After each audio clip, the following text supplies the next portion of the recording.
pay attention to the man skating across the street. This is 20-year-old Gabriel Perez. It is shortly after 5 a.m., and he is heading toward a McDonald's.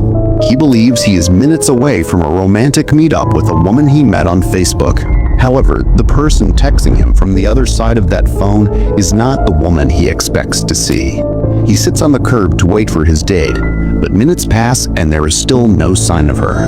Minutes later, a black Chevy Trailblazer with no visible license plate speeds into the McDonald's parking lot. The vehicle accelerates quickly and stops abruptly right in front of him. The driver sticks his hand out of the window and fires 3 shots at him. Gabriel immediately scrambles to his feet and sprints away from the car to escape the gunfire. Unfortunately, this footage is the last time Gabriel will be captured alive.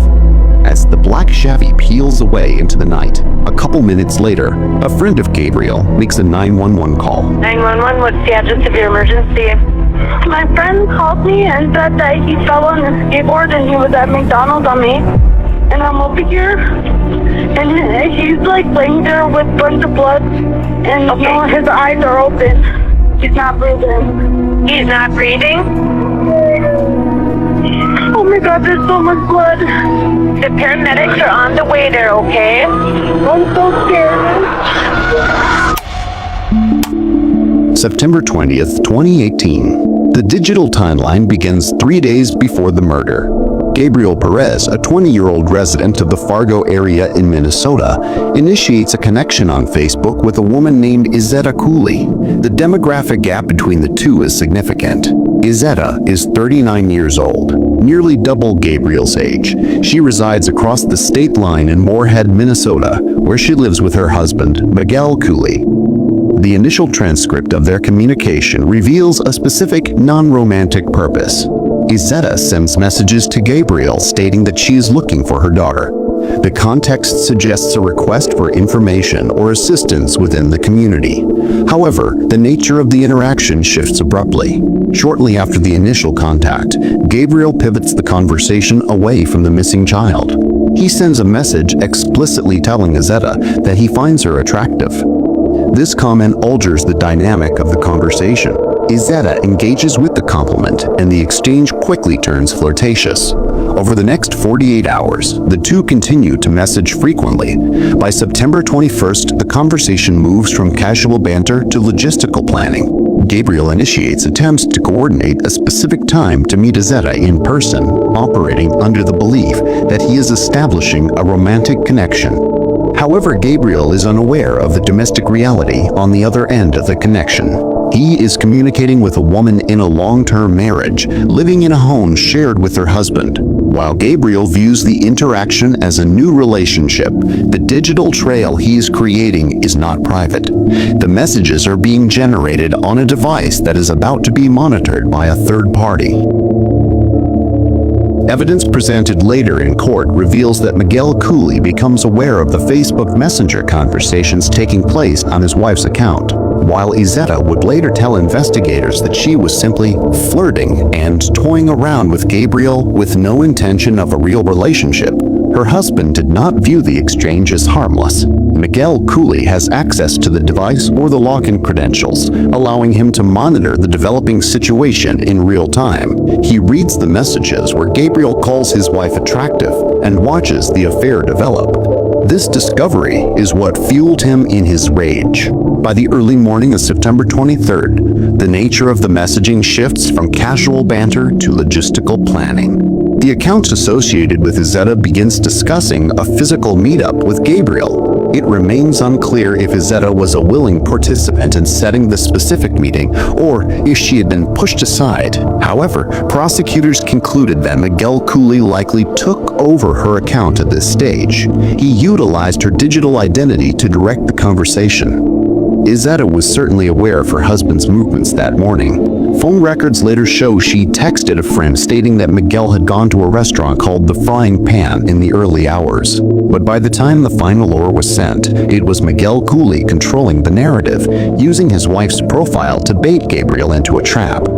September 23rd, 5 a.m. Just minutes before the shooting, surveillance cameras capture a critical piece of evidence at a business called The Frying Pan. The restaurant is located only blocks away from the McDonald's on Main Avenue, where Gabriel Perez is heading. The video shows Miguel Cooley entering the establishment. Inside the restaurant, Cooley's behavior is focused. He does not appear to be there for a meal. Instead, the footage shows him looking down, appearing real busy on his cell phone. Investigators later correlate the timestamps from this video with the digital activity on Cooley's Facebook account. At the exact moments Miguel Cooley is seen typing on his phone, urgent messages are being sent to Gabriel Perez. The content of these messages is logistical. The sender, utilizing Izeta's profile, finalizes the meetup location at the McDonald's. To ensure there is no confusion, the messages request a description of what Gabriel is wearing. This specific request suggests that the person sending the messages needs visual confirmation of the target, further supporting the theory that Miguel Cooley is controlling the conversation. At 5:16 a.m., just 5 minutes before the first 911 call will be made, Miguel Cooley is seen exiting the Frying Pan. He enters his black Chevy Trailblazer. He now has the location and the description of his target. While Miguel Cooley is finalizing his plan, Gabriel Perez is still at a house party in South Fargo with friends. He spent the night hanging out, but as the early morning hours approach, his focus shifts to his phone. Gabriel begins sending urgent text messages to his friend, Marianne Delgado, who had left the party hours earlier. In these messages, Gabriel is desperate for a ride. To convey urgency, he tells Marianne a fabrication. He claims that he has fell so effing hard off his skateboard and is bleeding bad. He begs her to come pick him up. However, investigators later determined this was a ruse.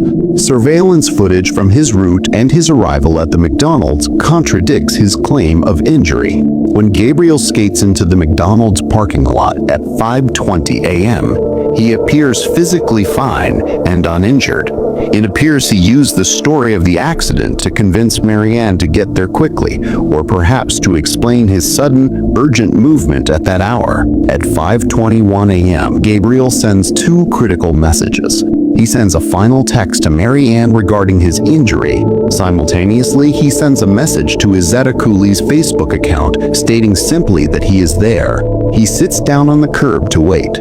He believes he has successfully coordinated a ride home and a romantic meetup. He checks his phone one last time, unaware that the black SUV turning into the lot is not there to pick him up. The vehicle accelerates toward him and stops abruptly just feet from where he is sitting. Without a word, the driver points a pistol out the window and fires 3 shots at point-blank range. Gabriel scrambles to his feet and sprints away from the car in a desperate attempt to escape the gunfire, running until he collapses on the sidewalk in front of the restaurant, where he would eventually bleed out from his injuries. Minutes after the black Chevy Trailblazer peels out of the parking lot, Marianne Delgado arrives at the McDonald's. She is expecting to find her friend injured from a skateboarding accident based on the frantic text messages she received just minutes prior. Instead, she discovers Gabriel Perez lying on the ground near the sidewalk. He is surrounded by a significant amount of blood. His eyes are open, and he is not breathing. Marianne dials 911 immediately. In the call, she relays the information Gabriel had given her that he fell off his skateboard. She describes his condition to the operator, noting the heavy bleeding and his lack of respiration. First responders arrive quickly, but life-saving efforts are unsuccessful. Gabriel Perez is pronounced deceased at the scene. As investigators secure the area, the theory of an accidental fall is immediately discarded. Detectives conducting a walkthrough of the crime scene discover clear evidence of a homicide.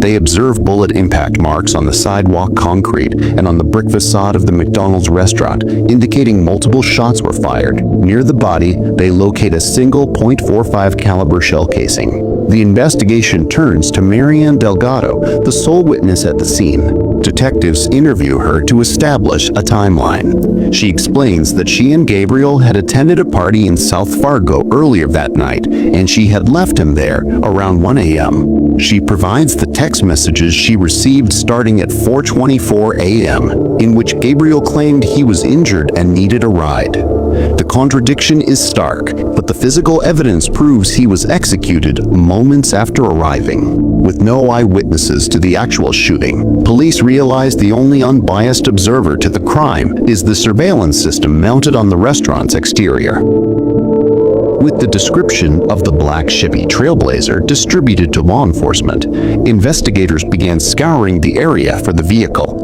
The unique partially peeled sticker on the rear window made the SUV identifiable even without license plates.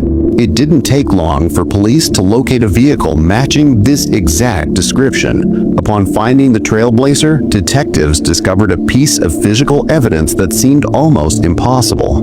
Resting on the outside of the front windshield, caught in the windshield wipers, was a fired cartridge casing. It was a .45 caliber casing, consistent with the one found next to Gabriel's body at the McDonald's.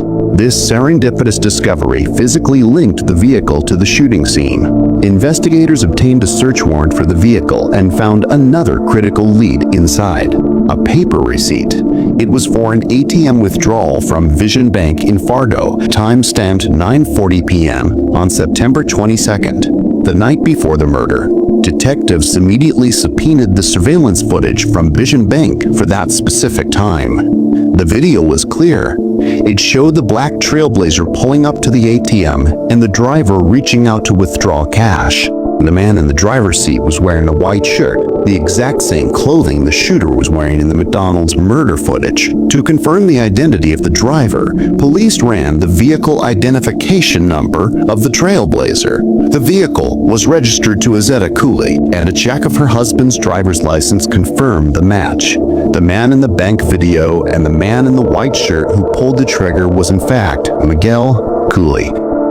With Miguel Cooley identified as the prime suspect, investigators moved quickly to apprehend him. A search warrant was executed at the Cooley residence in Moorhead. Inside the home, police discovered significant physical evidence linking Miguel to the crime. They found a stash of ammunition, including .45 caliber rounds consistent with the shell casings found at the murder scene. During the search, investigators interviewed Miguel Cooley. She appeared standoffish and provided vague answers regarding her husband's whereabouts, stating only that he was not at home. She maintained that her interaction with Gabriel was merely flirting and denied any serious relationship. However, her husband was already on the run. Authorities tracked Miguel Cooley's movements across state lines.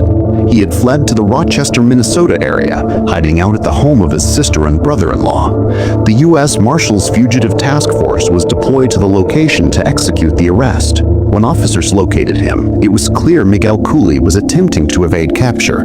He had altered his appearance by shaving off his beard. Despite his efforts to disappear, he was successfully apprehended and taken into custody without further incident. The man who had lured Gabriel Perez to his death was now in handcuffs, facing charges for first-degree murder. Following his arrest, Miguel Cooley was charged with the murder of Gabriel Perez. Prosecutors built a case for first-degree murder, arguing that the crime was a calculated execution rather than a spontaneous act of violence. They utilized the surveillance footage from the frying pan and the corresponding Facebook timestamps to demonstrate that Cooley had methodically lured Gabriel to the McDonald's with the specific intent to kill him. Faced with overwhelming evidence, including the matching ballistics and the video of the shooting itself, Miguel Cooley did not go to trial. On August 22, 2019, he appeared in court and pleaded guilty to first-degree murder. On January 13, 2020, he was sentenced to 50 years in prison. Miguel Cooley was never charged in connection with the crime. Investigators found no evidence proving she was an active participant in the murder plot or that she knew her husband intended to kill Gabriel that morning.